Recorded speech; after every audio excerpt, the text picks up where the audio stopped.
menuju Makassar menggunakan uang negara. Kita rampok aja uang negara ini kan.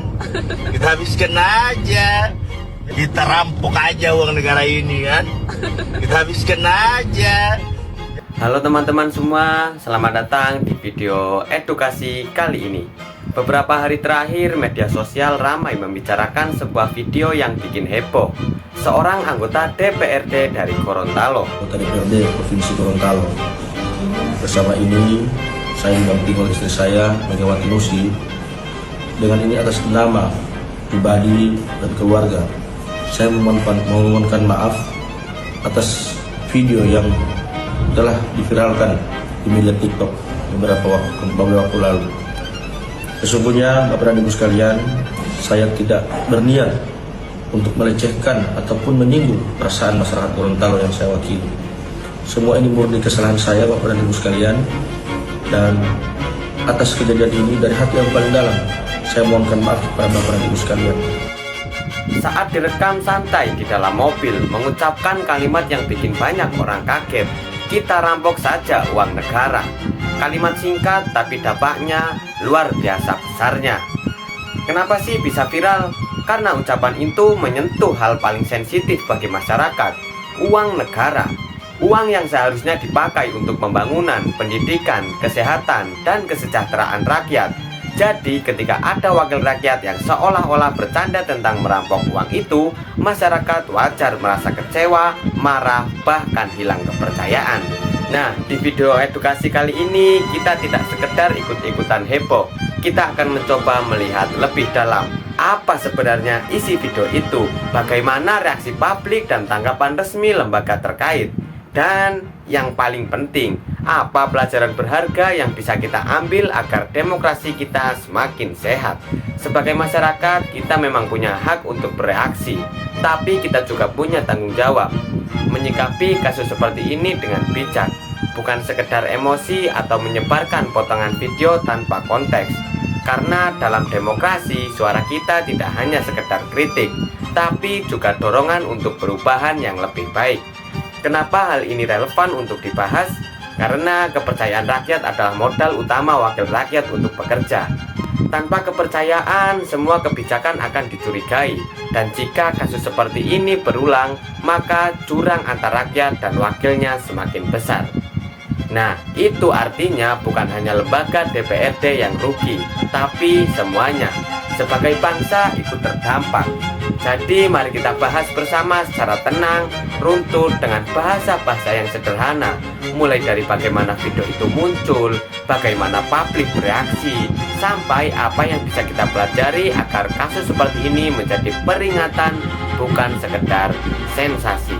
Kembali lagi di channel Habib Zainal. Tetap edukasi, bukan komedi. Boom.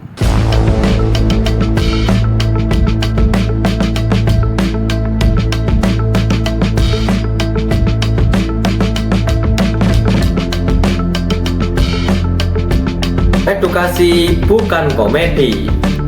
Untuk pembahasan yang pertama, apa sih sebenarnya isi video itu? Mari kita mulai dari fakta paling dasar. Apa sebenarnya isi video yang viral itu? Dalam rekaman berdurasi singkat, terlihat seorang anggota DPRD Provinsi Gorontalo sedang berada di dalam mobil bersama seorang wanita. Ketika ditanya tentang tujuan perjalanan, ia menjawab santai, "Kita rampok saja uang negara, kita habiskan." Kalimat itu diucapkan sambil tertawa, seolah-olah hanya candaan. Namun konteksnya jadi lain karena ia adalah pejabat publik, seorang wakil rakyat yang seharusnya menjaga ucapan. Video itu kemudian beredar luas di video TikTok, Instagram, WhatsApp group. Hanya dalam hitungan jam saja, potongan kalimat merampok uang negara sudah menyebar kemana-mana. Yang menarik, video ini tidak panjang, hanya beberapa detik. Tapi karena kata-kata yang keluar sangat sensitif, potongan itu cukup untuk memicu emosi masyarakat. Secara objektif kita harus paham, video ini memang menunjukkan pernyataan yang tidak pantas. Tapi apakah ucapan itu benar-benar niat untuk merampok? Ataukah sekedar bercanda yang kelewatan batas? Disinilah pentingnya verifikasi. Tidak semua hal viral langsung bisa dijadikan dasar tuduhan hukum. Namun dari sisi etika, jelas kalimat itu keliru dan melukai rasa kepercayaan masyarakat. Jadi bisa disimpulkan, inti video itu adalah ucapan singkat seorang anggota DPRD yang menyebut ingin merampok uang negara. Boleh jadi maksudnya bercanda, tapi publik menilainya serius. Dan inilah yang membuat isu ini menyebar, menjadi sorotan media hingga akhirnya ke ranah lembaga DPRD. Yang kedua, reaksi publik dan tanggapan resmi lembaga terkait. Begitu video itu viral, reaksi publik langsung meledak. Banyak warganet di media sosial mengungkapkan kekecewaan, bahkan kemarahan.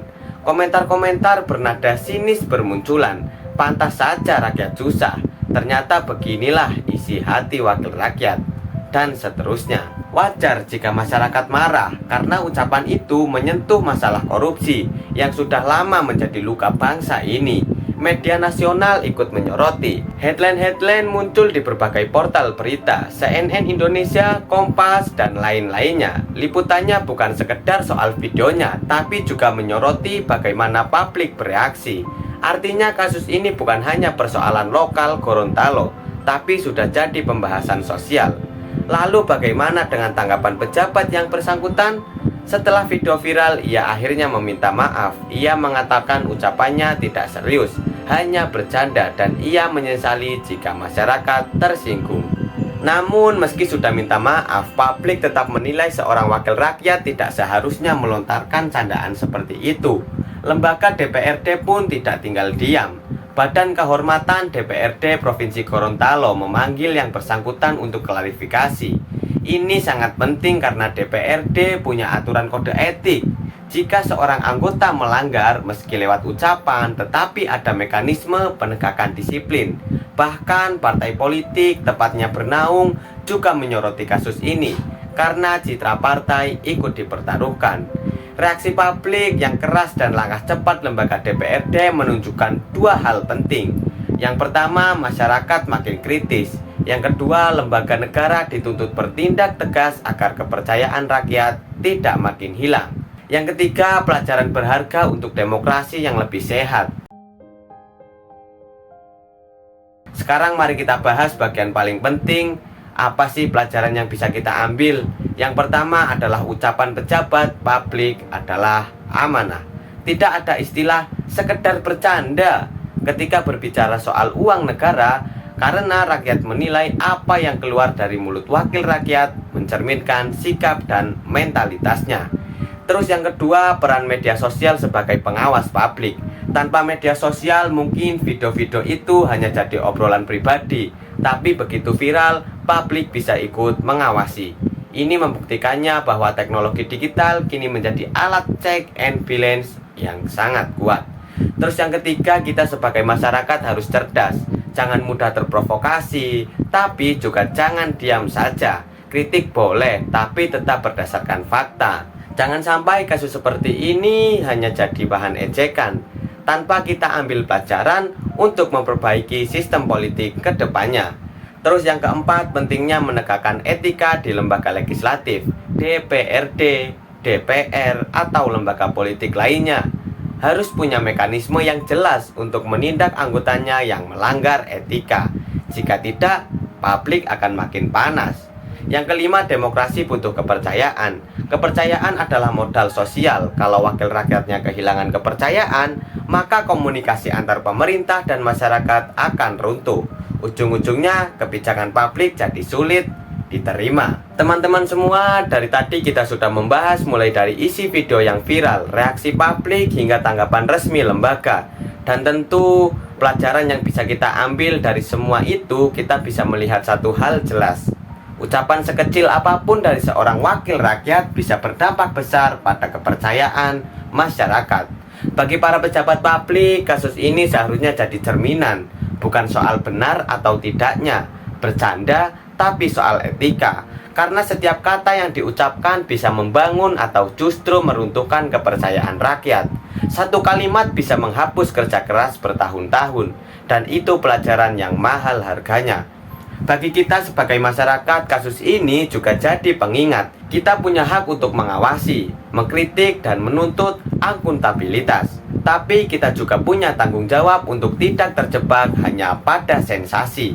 Jangan hanya marah, lalu lupa. Yang lebih penting adalah memastikan agar sistem pengawasan berjalan dan kasus seperti ini tidak terulang lagi.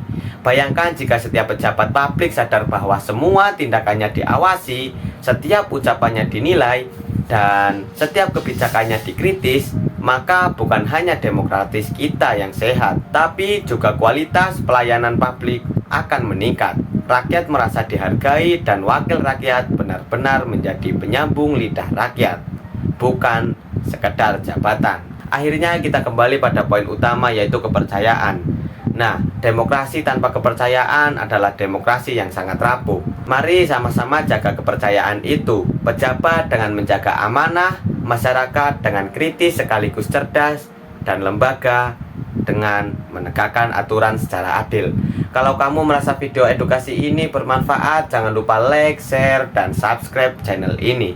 Karena dengan membagikan pengetahuan, kita ikut menjaga agar demokrasi di negeri ini tetap hidup dan sehat. Terima kasih sudah menonton sampai akhir. Sampai jumpa di video berikutnya.